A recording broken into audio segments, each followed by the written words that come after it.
Hey everyone, my name is Parker. Hey guys, I'm Seid. I'm Mike. And this is the Try Hard podcast.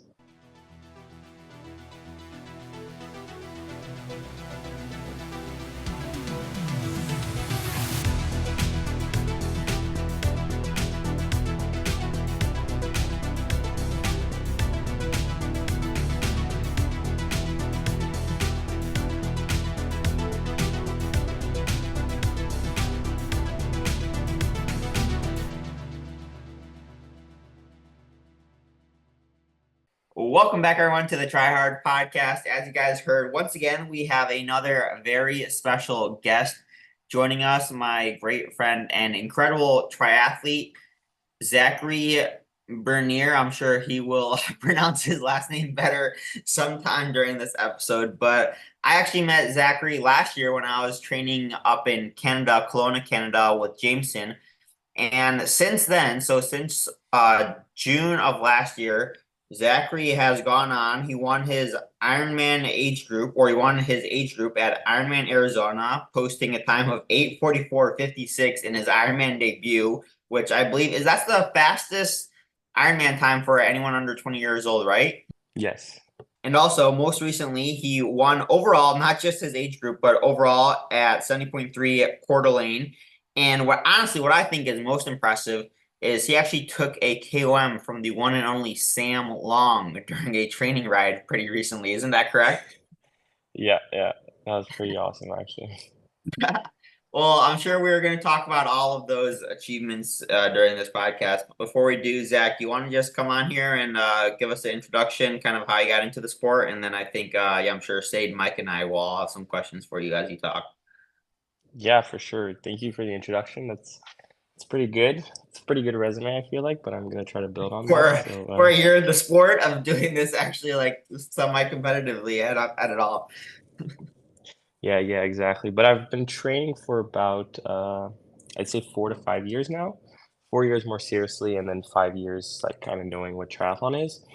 And it started off in I was in 10th grade in high school, and my principal actually did Kona as an age grouper, right? He was like, I don't know what age group, but so I went, I saw that online, and then I was like, what is this? This is like insane. Like, how is he a principal and doing this like crazy event?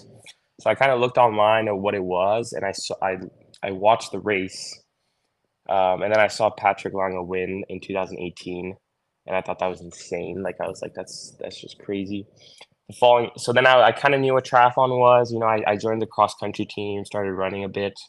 And where did you grow? Um, yeah, so I grew up in Thailand. I grew up abroad because my parents work for the United Nations. So I've never actually lived in Canada. I grew up in Panama, Germany, and then 7 years before for the 7 years before moving here, I was in Thailand. So already there, it's super hot, so training is extremely difficult. Like you can't really train like midday throughout the summer. It's really just morning or evening. But yeah, I can talk about that a bit later. But yeah, so in 2019, I watched again, and I saw Jan Frodeno won, and I thought that was even more insane. And yeah, to be honest, I just thought it was the coolest thing in the world, right? Doing an Ironman, being so fit that you can like just rip the highways on the bike and run through the marathon. So I just spent all my money on a road bike, everything I'd saved up throughout high school. Like it wasn't a lot of money, and it wasn't the best road bike, so I did that, joined the cross country team, and joined the swim team. But I was always I always knew how to swim, like freestyle. I did a little bit of swimming in like fifth grade. So, I consider myself not like someone who just started swimming and like doesn't know technique and everything, where it's a bit harder to like get the feel for water. But I'm like in between that and like the person who's been doing swimming since like 7 years old, and they just got the feel for what the water and everything. So I feel like I'm in between because I did some swimming classes and practice and like back in elementary. But so in 10th grade, I joined the swim team, the cross country team, and I just cycled on my own and kind of juggled. And all these teams realized that I was kind of just using them for triathlon, but not actually trying to like race for their teams. But they thought that was fine. And so and then I was trying to find a university to move to. because I knew I kind of wanted to take triathlon seriously, but you never know how far it can go, and I'm just in high school. So I saw these guys online, the Balance Point team. Some people might know them in in Kelowna, and I was like, I didn't even know where Kelowna was, but I knew I wanted to go somewhere in Canada. And obviously, when you're in a big city, it's not really good to train. It's not great for training. So I wanted to go somewhere like Kelowna, a bit smaller city with the mountains. So I applied in like Toronto, Montreal, Ottawa, and here in Kelowna. And I got accepted here in Kelowna. I saw these guys were training. I just thought it was the most. I just thought it was awesome, right? They had the mountains. They had some sick photos on their Instagrams. Um, so, like I say, I tell my parents that I moved for university, but I actually just came here to train, and I have to do university on the side of it. And yeah, so I've been here for 2 years now, really training as much as I can while doing university as well. So it range, yeah, I can get in about 20 hours a week throughout the school year, and in the summer I try to push that as like a full-time job, really. And yeah, that's a bit about me, I guess. Yeah. And now, how many more years of university you have left? Are you Yeah, just so all done triathlon?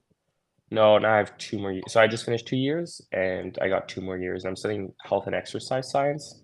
So I guess it's a bit linked, but it's always a bit difficult, like in lectures, because they talk about like the general population, and as you guys know, like we're all about high performance and like the best, just being trying to become the best athlete, not really just talking about health and well-being. So it's a bit difficult sometimes in the lectures, but I still enjoy it, and I always need a plan B, right? Because yeah, I'm trying to pursue triathlon, right, professionally, but you always need like a plan B, and so that'll be it, kinesiology or physiotherapy.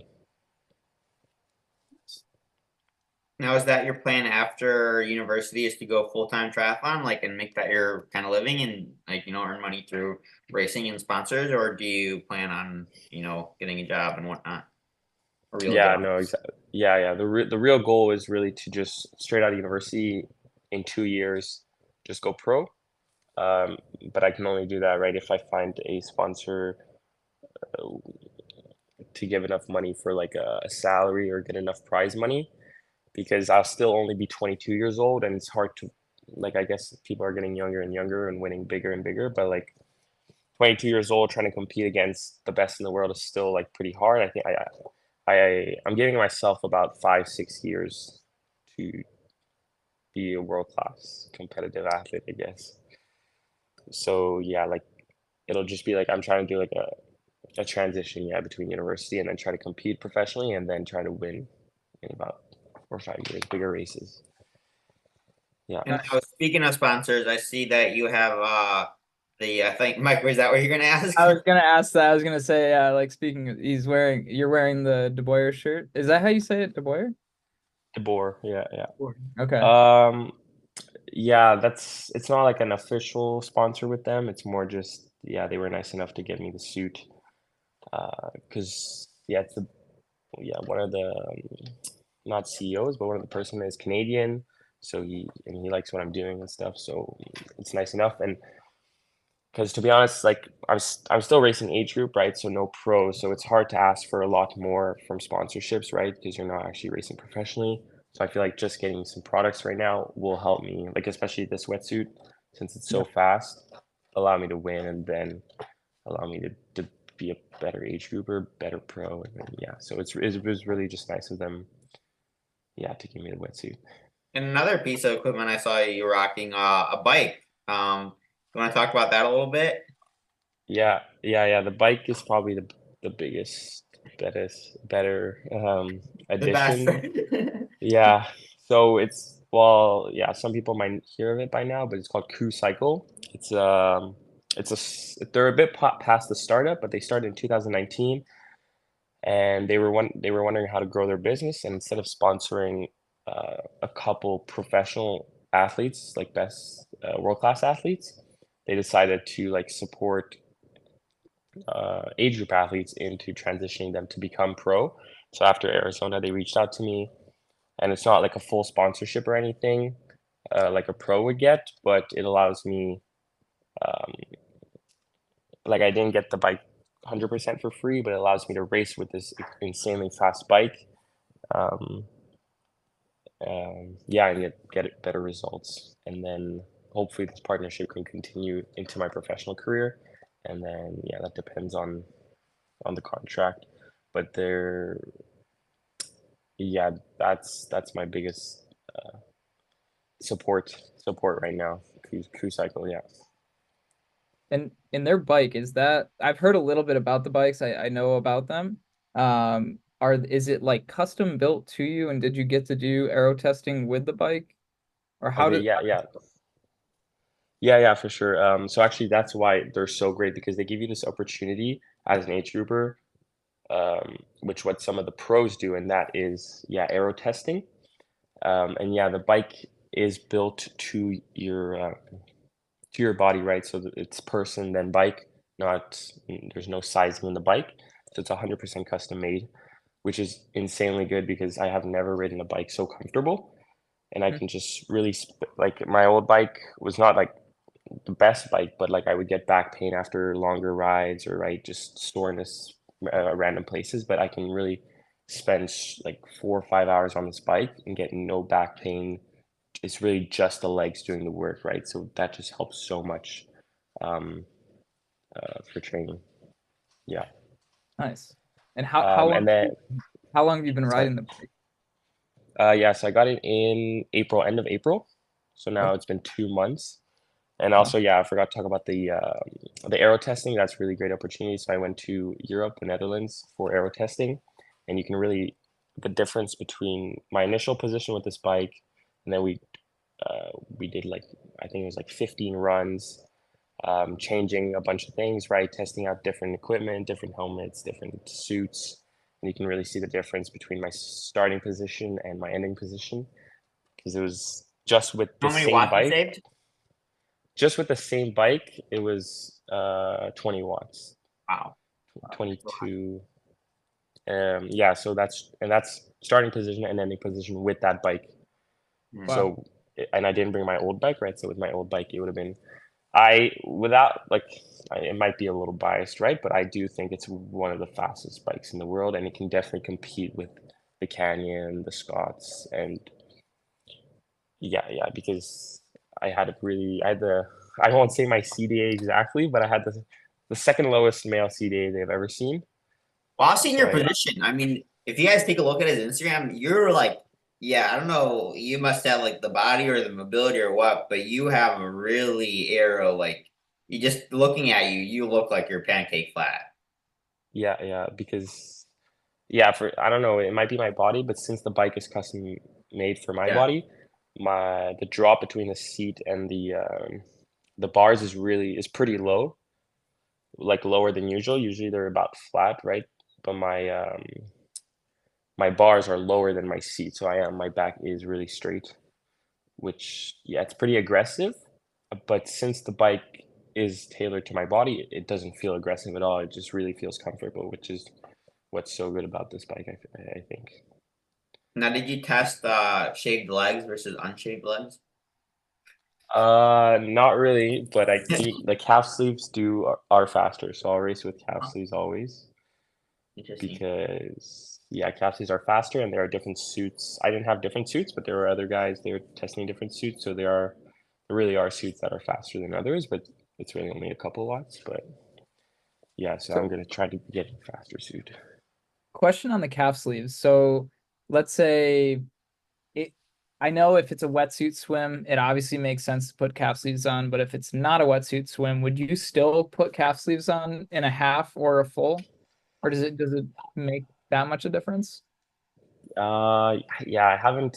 I know all the races I'm planning to do, and I've done since the tests are gonna be wetsuits. So Right. it's kind of on the back of my mind to see what it is. But like we saw Sam Laidlow put on the socks, right, Yeah. in Kona, but then he tried that at the shorter races, like the T100 races, and he just wasted so much time. So I guess Yep. I think at a full, yes, probably. And then in a half, it's maybe too short because you'd only be saving maybe a minute on the bike. But if it takes a minute to put them on, Right. then it's a waste of time. Yeah. Yeah, I have to think about it really. I don't know. So you've had some like really great races. So what's your like typical like training look like? So you're saying 20 hours a week during the school year and then as much as you can during the summer now. So can you like just run us through like an average week of training? And are you doing that training solo? I know you mentioned you have your Balance Point racing team. So how does that training usually work for you? Yeah, yeah. Well, there's been a lot of changes in the past month or 2 months because I've changed coach um, to Joe Spindler, a coach from Germany, which has been really good actually, the transition and everything. Um, but I guess if I talk about last school year before, like I guess with Arizona and then before the season, I was trying to really hit 20 hours a week at least, and then I could, let's say it was a bit like a lower load at school, I could hit like 24, 25 would be the max because right, I think your body can only take a certain amount of stress because even in between trainings, I'm not really resting, I'm studying, and that still takes a lot on your body. So I think my body can handle more than that, but only when I'm resting in between. But yeah, in the winter, it's a bit harder here as well because you're only indoor cycling. But I guess Parker knows a bit about that. But yeah, I try to hit for, I guess in the winter, 10 hours on the trainer. Yeah, 60, 70K of running, and then 20 to 25K in the pool of swimming. So that's kind of the general plan before this new coach. Um, and then with this new coach, and then the summer, I bump up my cycling. I've been cycling 14 hours a week now, but mostly outside, right? So it's not like I don't think I could do 14 inside, but outside, Parker can probably. But yeah, I cannot have. yeah, exactly. I think I I think I've saw did that. 18 inside before. In the winter. I think that's been my one of my records is. But now I think that's when I was injured. So I wasn't running or swimming, or I wasn't running. But yeah, it's not fun. Okay, yeah. Um, yeah, and then so I used to take one rest day a week, but now I don't take a full rest day, but I take 2 easy days a week where it's just two low intensity sports, or even Fridays now I just swim with this, yeah, for like about a month now. And then I guess in the summer now I've been training around 25 hours a week, and I pushed it to 28 for like 3 weeks I think, but that was I could tell like I had kind of diminishing returns. I was just getting too tired to even like hit faster run time, so I was like, okay, that's definitely too much. But now this new coach, yeah, really knows. I feel like he knows exactly what he's doing. So all I have to do is like follow that training program to the exact training schedule, and yeah, I guess And that's a now, bit of what are your? I know you don't have to get too specific, but whatever. If you want to just list like one favorite swim, one favorite bike, one favorite run workout that you did leading up to either. You can do both. Ironman Arizona and Coeur d'Alene, or you can just pick one if you want to. But yeah, what are some of your favorites? um yeah. Let me think. Favorite. So before Arizona, we obviously do 10 by a mile right on the track. I don't Hmm. know if that's a favorite or not, but It's a it's a classic. classic. It's a classic. So that's like if you can do 10 times a mile threshold, then like you're pretty strong. Um, so I guess I like that. And And what then are some just so the listeners know what pace are you running those at 520 in for a miles mile per hour or no minutes per mile or rather? minutes per mile. 520 for the miles, and then we're able to drop it down like on a good day if you haven't trained too hard, we can drop it down to like 505. But Wow. we do take long rests, like 2 to 3 minutes rests, with the breathway, and that was before Arizona. But I haven't done those many miles in a while, like since November, really. Now it's more I do shorter workout. Like I just did 10 times 800, which is completely different because it's just half the time. But I don't do a lot of stuff like over threshold, right? I'm never I guess when we drop the miles to 505, it is over threshold, but I never do like high intensity 400s, um, like purposefully high intensity, really just longer intervals. And then in terms of the bike before Arizona, we have like a lake loop here. Parker knows this, but so it's 140K with 2,000 meters of elevation, which I don't really know what is in miles, but That's or feet. it's about 95 miles or so, 90 to 95 miles with, I think, yeah, around 6,000 feet of elevation climbing. So it's a big lake loop. It's not a Yeah, pond. yes. Yeah. No, exactly. That's well said. But that's like a classic hard loop. And if you can do that one at race power, like Ironman race power for 4 hours, it takes about 4 hours. Then I feel like, especially before Arizona where it's pancake flat, if I can do it around the lake with that much elevation, I feel like I'm ready for for the full Ironman. So that was before Arizona. And then before Coeur d'Alene, um it was weird because I transitioned coach 3 weeks before the race. Um, and I was kind of doing my own thing before that, like a couple of weeks before getting this new coach. It was like an in-between zone, but I was doing lots of long rides, maybe a little too many, a little maybe too much. I was doing 2 4-hour rides a week. Didn't one week Um, you do three lake loops in 1 week? no, I did two for three I weeks. did three. Two for three Yeah, weeks still. yeah. But that's when I knew it was probably too much because my legs were just getting like static and but it's good. And then um, yeah, now with this new coach, it's a lot of just aerobic time on the bike. So uh, I don't do any high intensity on the bike actually, because actually 2 weeks before Coeur d'Alene, the half Ironman, we did bike tests and run tests. Maybe people like on my Instagram you could have seen with the VO2 Master. I did some lactate testing as well, and that was really just to get general numbers for my training program, so that he could give me the right trainings, but also um, for more like pacing and to confirm what would happen in the race, because since he didn't know who I was really and what exactly my result could be. Um, yeah, so the numbers on the test did confirm I could do what I could do in the race. And what about the swim? The swim, uh, Or no, tell us. I want to. This is me kind of being selfish, but what's that one workout that I see you do? It's kind of like a ladder almost. It's like some 500s, 400s, and then it seems like it's like a ladder going up almost. well, that's like a Brock classic. Brock loves that one of my teammates. Um, he just does 5 4 3 2 1 once or twice.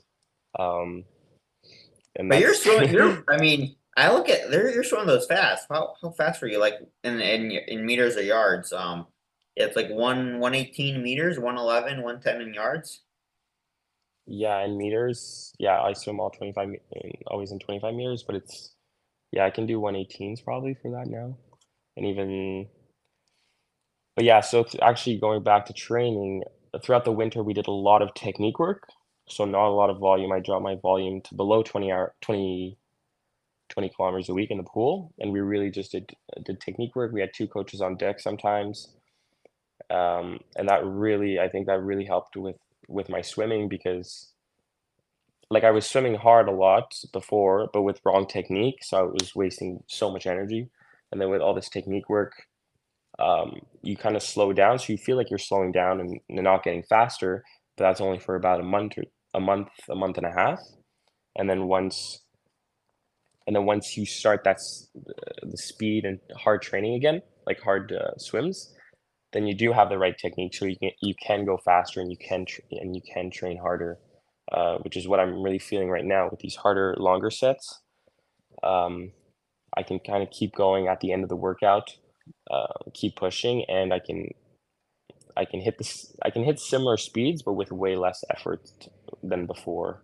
I'm not necessarily a lot faster, maybe 2 3 seconds per 100 faster, but I can hit I can hit them with less effort, right? And I can hold the paces for longer, all because of that technique work. Yeah. So we went over all your training. So like, how do you usually fuel your training? So to have like successful training, you definitely have fuel. So like, what do you do during for fuel, like for bike rides and runs, and then swims, and then what's your like day-to-day nutrition looking like? Yeah, yeah. Let me think that, because in general, Okay, let's start with the swim. So yeah, swim. I always have carbs with me, and that depends kind of the length of the swim. If it's usually around 60 grams for an hour, because I don't need like too many carbs to like over carb myself, right? It's just kind of just to get through the session and then go straight home, have whatever breakfast or lunch, and that's the swim. But I tend to always have carbs on the swim. I'd say 60 grams in a bottle, not really gels because those are expensive. Mhm. Bike is similar, 60 per hour. On like week rides, I'd say like the anything that's 2 hours or less, it's about 60 grams an hour. And then on the longer rides, I'd say anything over 3 hours, three and over, I'd say I'm going about 90 grams an hour of carbs. And for the lake loop, since it's so hard, like the classic long ride, yeah, that's 100 to 120 grams, especially if I want to do a run after. But I don't try to over carb myself, um, because of some of the tests we did actually with my coach. I know that um, I'm good at using lactate as a fuel, so I want to I kind of want to reduce my carbs now, and just hit the right amount because I don't want to over fuel any session, just about what I'm burning. And so with these tests, I know how many grams of carbs I'm burning an hour depending on the watts on the bike. So recently I've just been trying to hit exactly those numbers, carbs to power ratio. Yeah, so I guess that's kind of like the 2 hour rides and the long rides, 60 and up to 120. And I also know I don't really need to practice fueling super hard because I know my body can take it. And especially in the races, I know I can hit 120 grams of carbs per hour in a full distance because I've done that like twice now in the full distance. And that's not with there's no big problem with that. Like I can absorb that much.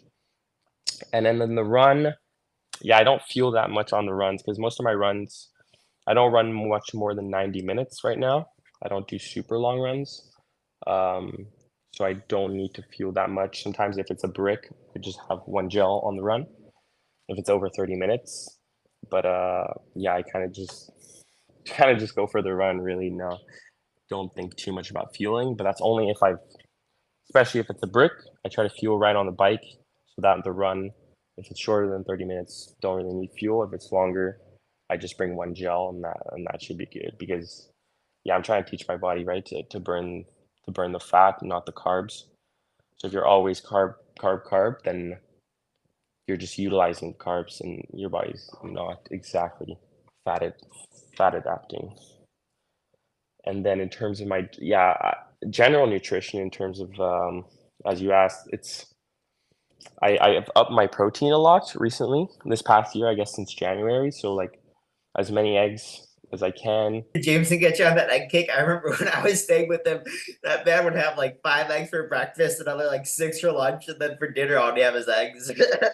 Yeah, no, exactly. He was telling me the other day he had 12 eggs, but I don't hit 12 eggs because that's just a lot of eggs. But yeah, lots of eggs actually. Just trying to on my protein, especially after a session.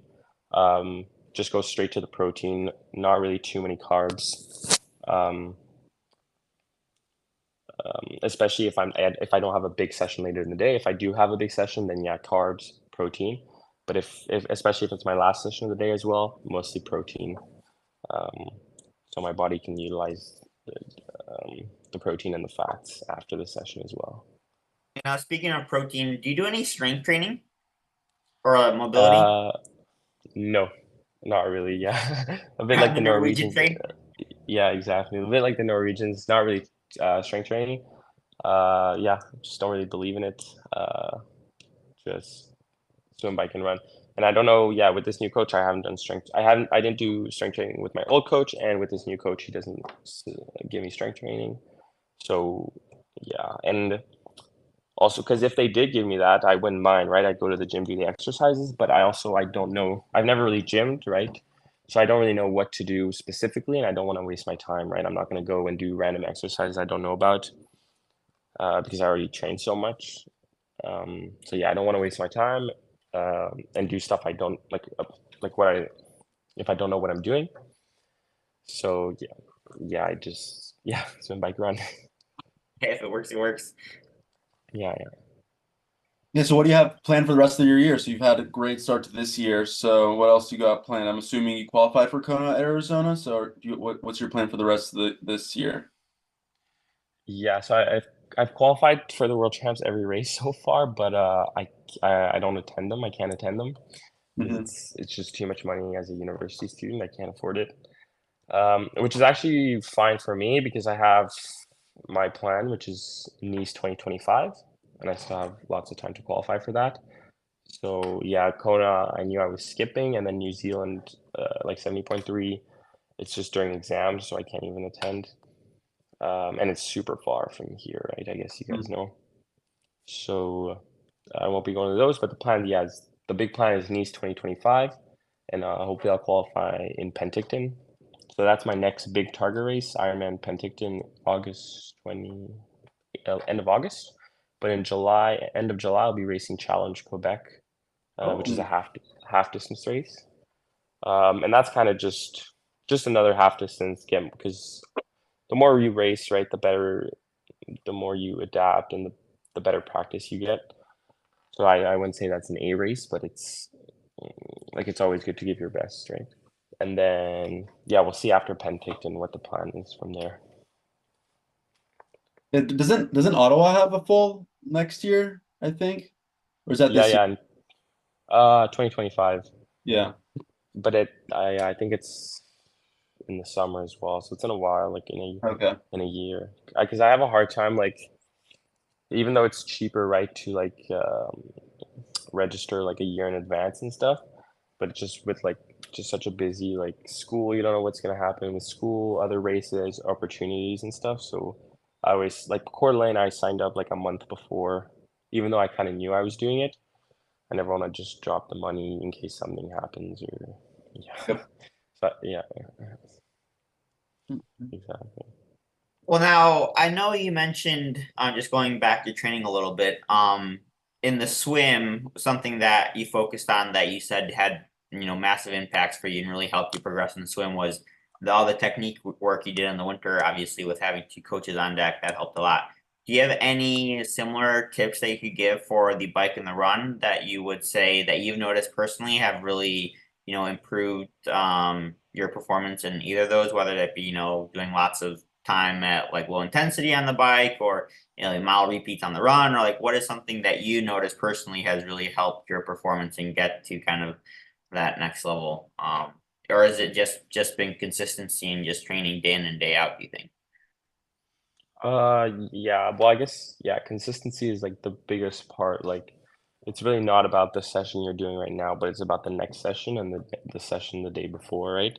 No session is worth going like, unless very specifically rare sessions where you go all out, but every session you need to know that there's another session that's more important than the one you're doing right now. But in terms of the bike, um, like I feel like I had a pretty breakthrough strong bike ride in Coeur d'Alene because no one was able to catch me. And I even extended. I think I outbiked the field by like 3 minutes. And that, yeah, the past 6 weeks before that race, 6 weeks leading into that race, I was doing 14 hours, so just more volume, and I was just hitting target watts. Um, and that's not necessarily race pace. There was like upper zone, like zone three, upper zone three, lots of zone two, a little bit of threshold, um, and then a bit of cadence work. So it's kind of just going through all like a mixture of all zones a bit. Um, like upper zone two, I'd say, not really zone three. But then also, yeah, doing those long rides, I feel like I built so much strength because I feel like the difference between this ride and all the other races is that when I came onto the bike, I feel like it was just another training day, right? I had already pushed those watts, what I was targeting, in training or similar. I just had to push a little more, but I was like, it's a race. So it was just another 2 hour bike on the in the race. And I also knew like a big range of what I could push. Like I had a plan that if somebody attacked or if somebody was pushing way harder than what I was pushing, I knew how long I could stay with them if they were pushing those watts. But I am super aero, so I know that whatever I'm pushing, they're pushing more watts than I am. So yeah, I guess for me, but it really depends on the individual, was kind of building that volume, but also because my body had never done that much cycling, 14 hours a week for like a repetitive time, that it was able to adapt um, to that volume and like get the benefits throughout this race. But it'll be interesting to see as I progress throughout these next months, if I keep up the 14 hours, if I'll plateau a bit, or yeah, we'll see. And then the run, uh, Drop your run split. What was the average pace that you held at Coeur d'Alene? It was like 5:35 miles or something like that, 5:40. yeah, I think it was 5:42 in miles. It was a That's 1:17. It that's was a quick. 1:17:02, yeah, half. I was a little upset because I wanted to go 1:16. Well, I mean, even though Um, I mean, that's a yeah, 117 uncontested. I mean, if you're chasing someone down or like someone was like right on your heel, I know that you could have gone easily a minute, or not easily, but I definitely think you could have gone in that 116 range. yeah, I know that because yeah, during the race, my girlfriend was on the call with my coach, and she was telling me what to do, kind of like the plan throughout the race actually as well. Um, and after the first lap on the run, I still had 4 minutes, so it was just like instead of trying to go harder and maybe blow up or something happens, just stick to the same pace and kind of yeah. But I feel like yeah, running there's also not one like key session. If you do, you definitely need like some track session, yeah, not more than yeah. I don't think there needs to be more than once or twice a week, um, and then just like filler runs, right? Just zone two. Yeah, I don't really know because in terms of training, I feel like I'm not the greatest expert, right? I really just trust, especially for now, I just trust my coach. I just do whatever he says, right?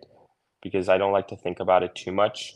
I just do what he says, and I put full trust in my team, like my coach, I mean, and the people that help me out. Yeah. Sweet. Say, do you have any more questions for Zach? I know Mike had to hop off earlier, but No, I think I asked everything I wanted to know. yeah, no, Zach, do you have any more questions or any questions for either of us?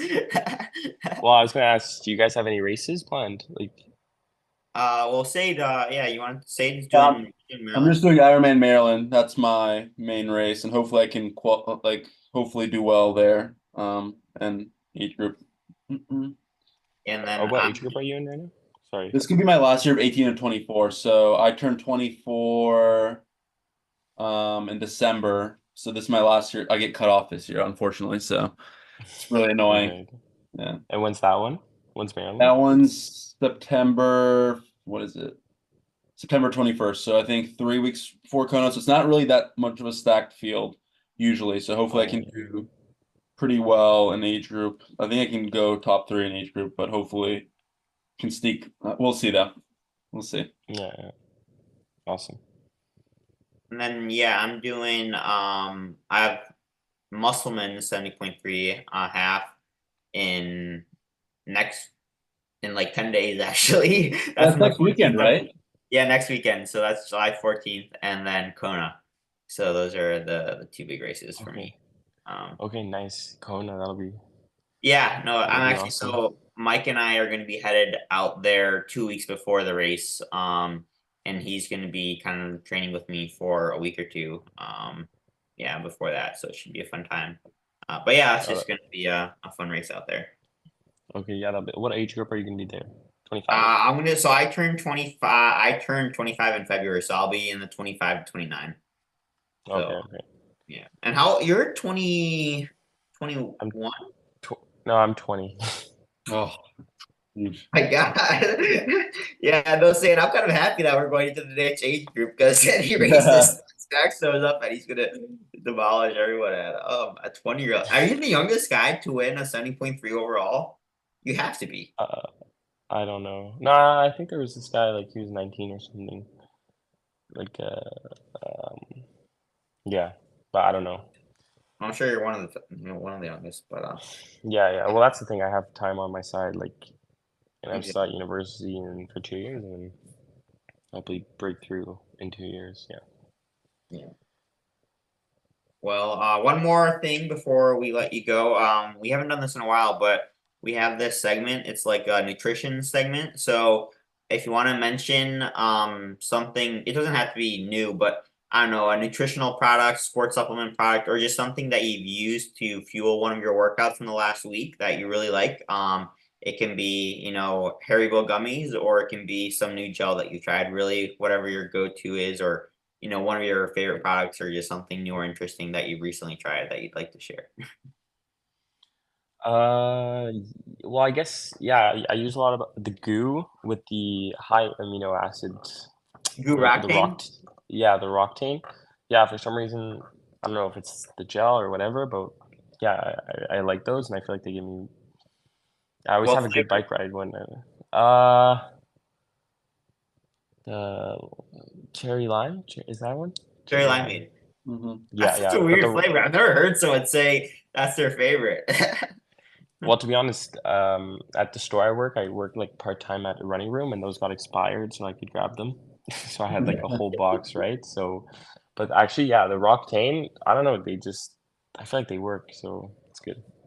Hey, if it works, it works. Yeah, yeah. What about What what's your about go-to? What's your go-to? Like, let's say you're halfway through the Lake Loop and you're stopping at that one gas station that we stopped at that one time. What do you grab? oh, cinnamon bun, really.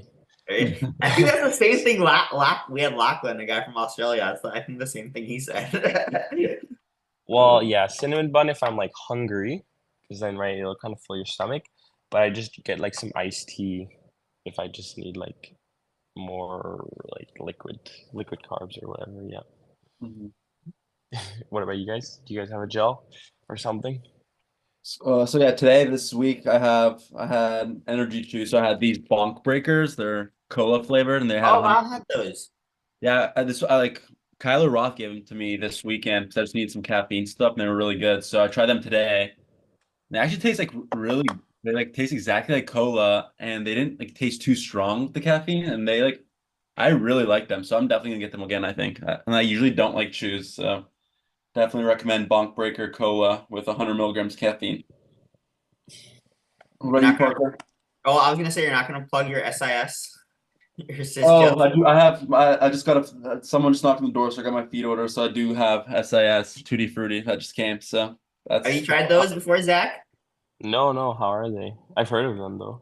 oh, they're great. SIS gels they're really good. They're like liquidy. So if you like, so the goo gels are a lot more Like like the exact opposite of a goo. they're the exact opposite of a goo. So Oh, goos are like thick, but these are like liquidy.